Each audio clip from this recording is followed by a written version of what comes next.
habíamos dicho en alguna otra ocasión, en algún otro programa de la Ley del Alcance de Todos, que este mes de agosto del año 2015, precisamente dentro del mes de agosto, el primer día del mes de agosto, tenemos una transformación bastante importante de nuestra legislación, que es nada más y nada menos que ha cambiado el Código Civil y el Código Comercial en un solo compendio de legislación, que es el Código Civil y Comercial de la Nación, que rige a partir del 1 de agosto del año 2015. Quiere decir, actualmente, hoy, a la emisión de este programa, tenemos un nuevo código. Es importante decir lo siguiente: un código nuevo que empieza un día determinado es un código cuyo material para el trabajo de los juzgados, en principio solamente la norma, quiere decir el artículo tal cual está. Y si queremos avanzar un poquito más, en los comentarios que se han hecho para justificar esta reforma.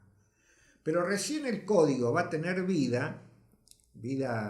sobre la vida y la realidad de las personas cuando empiece a aplicarse. Quiere decir, cuando realmente se planteen casos y situaciones regidas desde el día 1 de agosto, todos los juicios, planteos y situaciones que empiecen a partir de este día.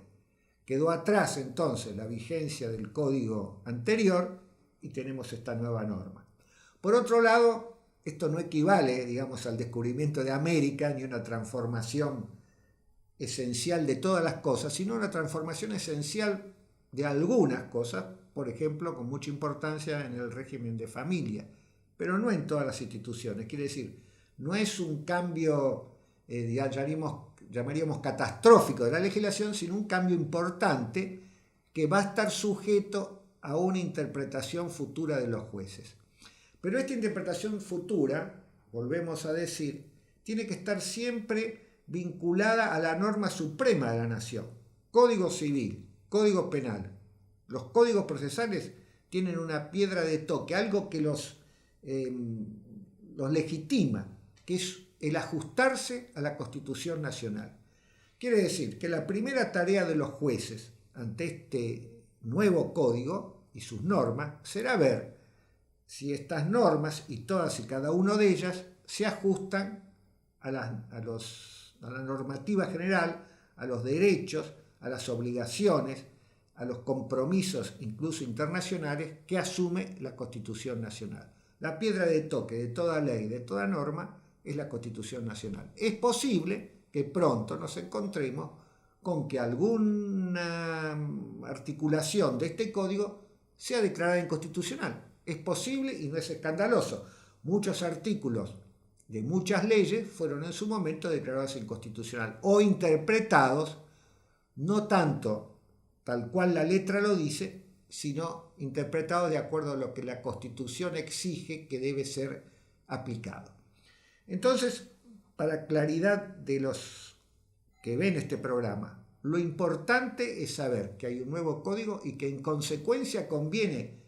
asesorarse muy bien antes de tomar decisiones de tipo contractual, actos jurídicos, etc., porque la costumbre, el acostumbramiento, la norma, el hábito, va a hacer que probablemente entendamos todas las relaciones comerciales, civiles, contractuales, según las ideas que fueron quedando del viejo Código Civil y Comercial. Entonces, es más importante que nunca recurrir al asesoramiento de los operadores jurídicos, que son los abogados, cuyo trabajo precisamente es tratar de interpretar las normas y orientar a sus clientes, a los interesados, a los justiciables, por el camino más correcto en la defensa de sus derechos y obligaciones. Quiere decir, un nuevo código exige estudio por parte de los profesionales que operan el derecho, estudio profundo y continuo por parte de los jueces que lo aplican, porque en muchos casos van a carecer de precedentes, como tiene ya una legislación asentada, normas que tienen 10, 20, 40 o 100 años de vigencia, Y por otra parte, el público, los justiciables, los que acuden a tribunales por cuestiones de familia, por cuestiones de contrato, por cuestiones de accidentes, por cuestiones de cualquier otro tipo, que tengan que ver con todo el universo de relaciones humanas que rige el Código Civil, saber que hoy más que nunca es necesario asesorarse.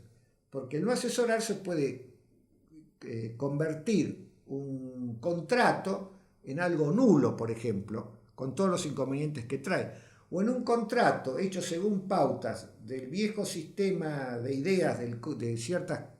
cosas normadas en el código anterior, en situaciones conflictivas de difícil interpretación y dificultosas.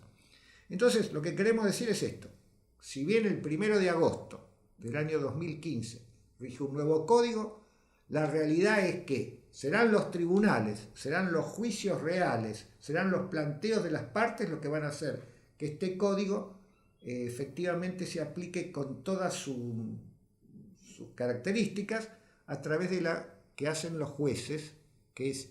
fijar a través de cada sentencia cómo debe interpretarse cada ley y cada norma. Hoy en día, en consecuencia, es necesario, desde las situaciones familiares, contractuales, sucesorias, etc., siempre recurrir a un asesoramiento previo a efectos de evitar esas cuestiones que después se vuelven conflictivas por falta de prevención. Esto es tal cual como en los accidentes de tránsito. Si uno cumple las normas, se ajusta al reglamento, evita el siniestro, o en su gran mayoría evita el siniestro. Si en las cuestiones legales se asesora primero, evita tener que recurrir al pleito el contradictorio, que es la consecuencia de no haberse asesorado debidamente al principio, de haberse equivocado en la orientación legal o de haberse equivocado en el tipo de figura jurídica a la cual debía recurrir para satisfacer lo que quería lograr de acuerdo a la negociación que había realizado o el acto jurídico que había querido conseguir. Entonces, el consejo legal es asesorarse. No van a estudiar este código completamente como código, pero sí es importante que cuando tengan un tema puntual, cualquier cosa que tenga que ver con lo legal, se asesoren y sepan que hay algo nuevo a lo cual referirse. En la medida que todos tengamos noción de que esto es un primer paso para la aplicación de una normativa que a medida que va desarrollándose va a ir completándose a sí misma, en ese modo vamos a llegar a una mejor convivencia social, que finalmente ese es el objetivo de la ley. En un programa anterior habíamos dicho que a partir de regir el nuevo código el 1 de agosto del año 2015, Código Civil y Comercial unificado, una de las transformaciones más importantes es lo que hace al régimen de la familia. En esta transformación del régimen de la familia, con instituciones bastante novedosas, por lo menos en Latinoamérica, que incluyen diversas cuestiones, como en principio lo que llama la atención, el matrimonio entre personas del mismo sexo, que se denomina matrimonio, en Argentina expresado popularmente como ley de matrimonio igualitario. También algunas normas importantes referentes al régimen patrimonial de los cónyuges, pero muy principalmente una norma que permite lo que llamamos el divorcio unilateral. Es muy importante este tema porque el divorcio unilateral trae como algunas secuelas o consecuencias que hay que prever. Este divorcio unilateral significa que cualquiera de los dos cónyuges, sean del mismo sexo o distinto, pueden en cualquier momento, sin limitación de tiempo, no esperando ningún plazo como había antes de 2 años, 3 años, puede ir y pedir que se decrete el divorcio. Lo que exige la ley es que simultáneamente presente un proyecto sobre cómo manejar la situación patrimonial que resulta de ese divorcio, o sea, de esa separación, digamos, de las dos personas a partir del divorcio. Esto va a generar una serie de problemas interesantes porque ese planteo es evidentemente algo que debe tener un asidero jurídico, una razonabilidad, pero también es importante hacer notar que la ley no impide que las discusiones que se planteen durante esa separación de bienes impidan el decretar el divorcio. Quiere decir que en un primer paso puede haber divorcios de común acuerdo, como antes, presentados ante el juez sin limitación de tiempo. Sin limitación de tiempo quiere decir que alguien puede ir y pedir que se los divorcie a los 6 meses, a 3 meses, al mes que se ha casado, no hay tiempo. Se llama, vulgarmente en otros países se dice el divorcio exprés. Por otro lado, este divorcio exprés exige que se presente un acuerdo, un planteo, una propuesta sobre qué se va a hacer con respecto a los bienes. También es importante tener en cuenta algo que sí parece una medida realmente progresista y con respecto, o de progreso, de avance, de justicia con respecto a las mujeres, porque si bien habla en general, hace tener en consideración como contribución al patrimonio familiar el trabajo en el hogar y la educación de los hijos. Es decir, en muchos casos se debe tener en cuenta los efectos de las compensaciones económicas, la dedicación que ha empleado uno de los cónyuges, generalmente la mujer en nuestra sociedad, para el cuidado de sus hijos, el cuidado de la casa, el cuidado de su propio esposo. Todo eso tiene un valor económico y puede plantearse una compensación de esa tarea, de esa dedicación en la etapa de una separación o divorcio. También se tiene muy en cuenta para la cuestión de la fijación de alimentos. Y como también se permite simultáneamente o previamente al matrimonio convenciones matrimoniales sobre el régimen de los bienes. Quiere decir, de ahora en adelante los cónyuges podrán acordar si van a tener los bienes por un sistema ganancial, si van a tener un sistema mixto donde se van a reservar la administración de determinados bienes, si se va a determinar bienes determinados que quedan en ese momento del matrimonio fijados como propios, porque la otra parte hace una donación, una liberalidad, y que aquellos que quedan de administración conjunta, es decir, permite varias opciones, y esto es muy importante también tenerlo en cuenta, para que aquellas personas que se van a casar sepan cómo manejar el planteo de su bien y según sus preferencias y situaciones puedan hacer esta opción por uno u otro, sabiendo también que estas opciones se pueden cambiar. Quiere decir que ambas partes también, de mutuo acuerdo, pueden plantear diferentes situaciones. Por ejemplo, pueden comenzar un matrimonio por comunidad de bienes y después establecerlo por separación de bienes, o a la inversa. Podrán establecer primero que sus bienes son separados y después que están en comunidad. Aparte regla detalladamente cuáles bienes son propios y cuáles bienes son gananciales en el régimen de comunidad, y también, por supuesto, tiene en cuenta en la separación, mejor dicho, en el divorcio de la pareja,